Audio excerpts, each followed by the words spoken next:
My name is Sam, and I've always had a fascination with the eerie and unexplained. Growing up, I devoured every ghost story and urban legend I could find, searching for that elusive chill down my spine. Little did I know that my own encounter with the unknown was waiting in the woods. It all began when a group of friends and I decided to take a weekend retreat to a remote cabin deep in the heart of the forest. The cabin had been in my family for generations, a rustic hideaway far from the chaos of the city. It was the perfect place to unwind and escape the pressures of our daily lives. The journey into the woods was filled with laughter and anticipation, but as we ventured further from civilization, a sense of unease settled over us. The forest seemed to close in around us, the trees looming like ancient sentinels guarding their secrets. Still, we pressed on, eager to reach our destination. As night fell and the forest grew shrouded in darkness, we huddled around the crackling fire inside the cabin, sharing stories and sipping on warm mugs of cocoa. The cabin was cozy and inviting, a sanctuary from the eerie wilderness outside. It was then that Mark, one of our group, decided to share a story he had heard from a local ranger. He spoke of a creature known as the GOATMAN, a sinister being that could mimic the appearance and voices of those it encountered. The more Mark described it, the more uneasy we became, dismissing it as a campfire tale meant to spook us. But as the night wore on and the fire dwindled to embers, we began to hear strange noises coming from the surrounding woods.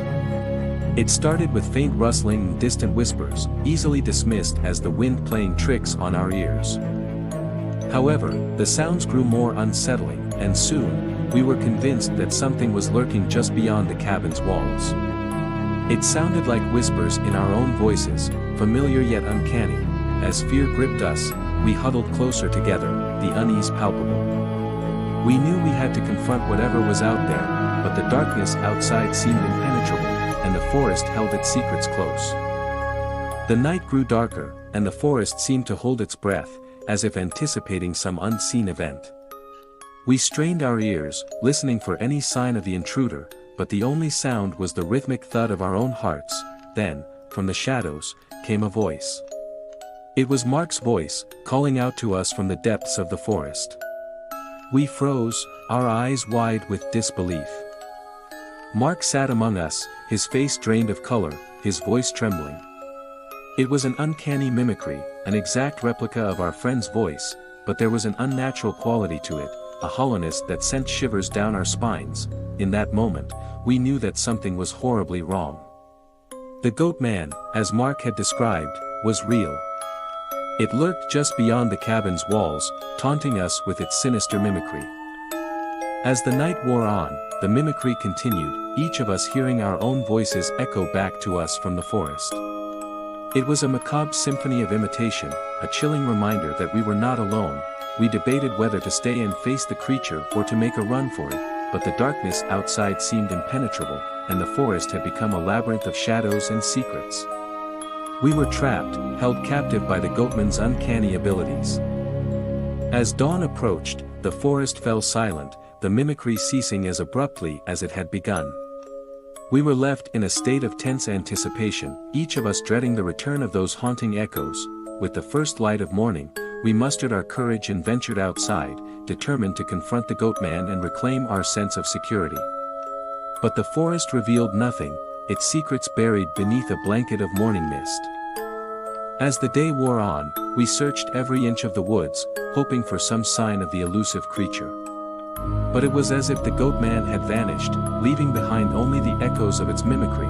That evening, as we gathered around the fire once more, a heavy silence hung in the air. We knew that the GOATMAN was still out there, lurking in the shadows, and that our retreat had become a battleground between the known and the unknowable. The following days were a blur of tension and unease. The forest seemed to hold its breath, waiting for the next move in this sinister game. Every rustle of leaves, every distant sound, sent us into a state of high alert. We decided that we couldn't wait for the GOATMAN to make the next move. We had to take action. Armed with makeshift weapons and a determination born of fear, we ventured into the woods, determined to confront the creature once and for all. The forest was eerily still, as if aware of our presence. The familiar paths seemed twisted and unfamiliar, leading us deeper into the heart of this malevolent realm. We called out, challenging the Goatman to reveal itself, but our voices echoed back at us, empty and hollow. Then, from the shadows, came the mimicry once more. It was my voice this time, calling out to us from a distant thicket. It was a chilling imitation, a reminder that the Goatman was always one step ahead. As we pressed on, a sense of foreboding settled over us. We were no longer in control, no longer masters of our own fate. The forest had become a living, breathing entity, and we were mere intruders in its domain, and then, just as suddenly as it had begun, the mimicry stopped. We stood in a clearing, surrounded by the oppressive silence of the woods.